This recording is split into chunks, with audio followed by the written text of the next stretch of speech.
সামনেই রয়েছে লোকসভা নির্বাচন আর তার আগে আবারও বীরভূম জেলায় প্রকাশ্যে এলো গোষ্ঠীদ্বন্দ্ব।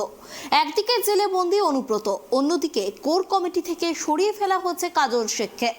আর এই দুই গোষ্ঠীর সংঘর্ষে উত্তপ্ত হলো নানুর, চলল গুলি বোমাবাজি। ঘটনায় আহত দুই পক্ষের বেশ কয়েকজন। অনুব্রত মণ্ডল জেলায় থাকাকালীন তৃণমূলের গোষ্ঠীদ্বন্দ্ব থাকলেও তা কখনো প্রকাশ্যে আসেনি। গোষ্ঠীদ্বন্দ্ব সীমাবদ্ধ থাকত চার দেওয়ালের মধ্যেই, কিন্তু অনুব্রতর অবর্তমানে সেই গোষ্ঠীদ্বন্দ্বই কার্যত ভয়ঙ্কর রূপ নিয়েছে জেলায়। বিগত দিনে একাধিকবার উঠে এসেছে এমনই অভিযোগ। বর্তমানে তিহার জেলে বন্দী রয়েছেন বীরভূম জেলা তৃণমূলের সভাপতি অনুব্রত মণ্ডল।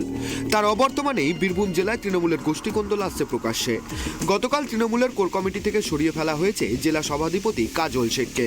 তারপরেই নানুর বিধানসভা এলাকায় বোলপুর থানার অন্তর্গত নাহিনা গ্রামে তৃণমূল কংগ্রেসের গোষ্ঠীকোন্দল প্রকাশ্যে। আবারও অনুব্রত মণ্ডল গোষ্ঠীর সঙ্গে কাজল শেখ গোষ্ঠীর হাতাহাতি। জানা গিয়েছে বুধবার তৃণমূল কংগ্রেসের নেতাজি কাপের ফাইনাল ছিল বোলপুরে।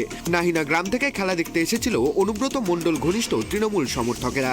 খেলা দেখে বাড়ি ফেরার পথে অনুব্রত মণ্ডল ঘনিষ্ঠ তৃণমূল সমর্থকদের ওপর কাজল শেখ গোষ্ঠীর লোকজন বোমা নিয়ে হামলা করার পাশাপাশি তাদের বেধড়ক মারধর করে বলে অভিযোগ।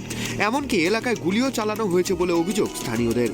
অন্যদিকে কাজল শেখ গোষ্ঠীর লোকজনের অভিযোগ, অনুব্রত মণ্ডল গোষ্ঠীর লোকজন তাদের ওপর হামলা করেছে এবং তাদেরকে মারধর করেছে। থেকে বাড়ি যাচ্ছিলাম, আমার কাছে কার্ডও আছে। খেলা দেখে বাড়ি যাচ্ছিলাম, বাড়ি যে আমি মোটরসাইকেলে যাচ্ছিলাম, ঝড়াম করে আমার সামনে বোম মারলো। আমি কিন্তু দাঁড়িয়ে যাই, সামনে বোম মেরেছে, আমি দাঁড়িয়ে গিয়েছি। তখন আমি বুঝতে পারি নাই, আমাকে পেছন থেকে এসে আমার মাথায় বাড়ি মেরেছে প্রথমেই। কোনো উল্লেখ নাই। আছে অনেকগুলো লোক, জাহিদুল আছে, পলাশ আছে, সেন্টু আছে, কালামের দুটো বেটা আছে, সাবির, কেবির, লালটু, ওরা সব কাজলের টিম। সব আমি দলের কোনো কিছু জানতাম না। আমি কিন্তু খেলা দেখছি, আমার চাচারা এরা পার্টি করে। আমার কিন্তু ছোটবেলা থেকে এদের সাথে মিলামিশা। আমি উঠা বসা করি, আমি বাড়িতে যে একবেলা ভাত খাই, আমি এদের ঘরে 3 বেলা খাই। আমি দল কাউরি করি না। ও কেষ্ট আমরা বসেছিলাম, ওরা এসে বলছে তোরা কাজল শেখের দল করিস, কাজল শেখের দল কিন্তু করলি আমি তোকে মারবো। হ্যাঁ, আর আমরা বললাম যে আমরা যতকাল বাঁচবো কাজল ভাইয়ের সাথেই দল করব।